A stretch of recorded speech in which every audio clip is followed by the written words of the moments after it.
بسم اللہ الرحمن الرحیم۔ السلام علیکم ناظرین۔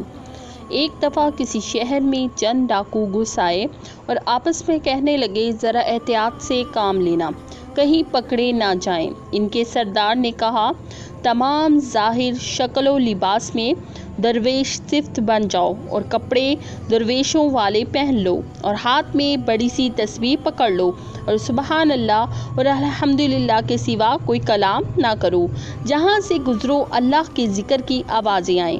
پھر سب ڈاکو شہر کے مہمان سرائے میں داخل ہو گئے اور رہنے لگے۔ سارے حلقہ باندھ کر بیٹھ جاتے اور سوائے اللہ کے ذکر کے کوئی بات نہ کرتے۔ شہر میں مشہور ہو گیا کہ مہمان سرائے میں درویشوں کی جماعت ٹھہری ہے، سوائے ذکر اللہ کے کوئی کلام نہیں کرتے۔ شہر کے لوگ ان کی زیارت اور ملاقات کے لیے آنے لگے اور دعائیں اور اپنی ضرورتیں اور حاجتیں پیش کرنے لگے۔ ان کی خدمت ہونے لگی۔ ایک مرتبہ شہر کے بادشاہ نے فوج کے ہمراہ آ کر عرض کیا، درویش حضرات، آپ ہمارے گھر تشریف لائیے، ظہیر نصیب ہمیں بھی فیض حاصل ہوگا۔ اگر شفقت فرمائیں تو ہماری طرف سے دعوت قبول فرمائیں اور آج غریب خانہ پر تشریف لائیں۔ ان ڈاکوؤں نے دعوت قبول کر لی اور شام کو تمام بادشاہ کے محل میں پہنچ گئے۔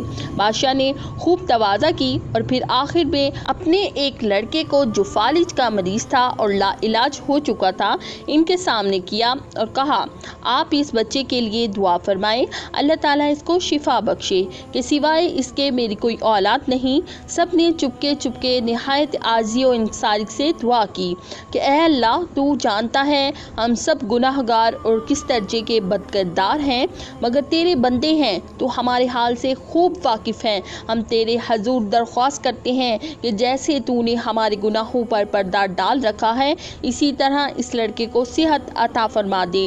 تیرا در چھوڑ کر کہاں جائیں؟ ان لوگوں نے ہم سے امید رکھی ہے تو ہماری عزت رکھنے والا ہے۔ اللہ کی رحمت جوش میں آئی اور اسی وقت دعا قبول ہوئی اور شہزادہ تندرست ہو گیا۔ بادشاہ نے انہیں بہت انعام دیا۔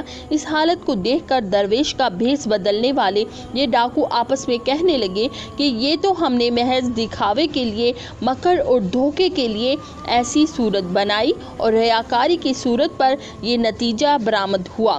اگر ہم خالص اللہ کی رضا کے لیے ذکر کرنے والے سچے عابد و ذاکر بن جائیں تو نہ جانے کیا نتیجہ ہوتا۔ چنانچہ انہوں نے سابقہ زندگی سے توبہ کی اور شہر سے دور رہنے لگے اور سب کے سب ولی کامل بنے۔ سچ ہے کہ صورت کا اثر سیرت پر بھی ہوتا ہے۔ میں امید کرتی ہوں کہ میری آج کی ویڈیو آپ کو پسند آئی ہوگی۔ اسی کے ساتھ دیں مجھے اجازت۔ اللہ تعالیٰ آپ کا حامی و ناصر ہو۔ السلام علیکم ورحمۃ اللہ وبرکاتہ۔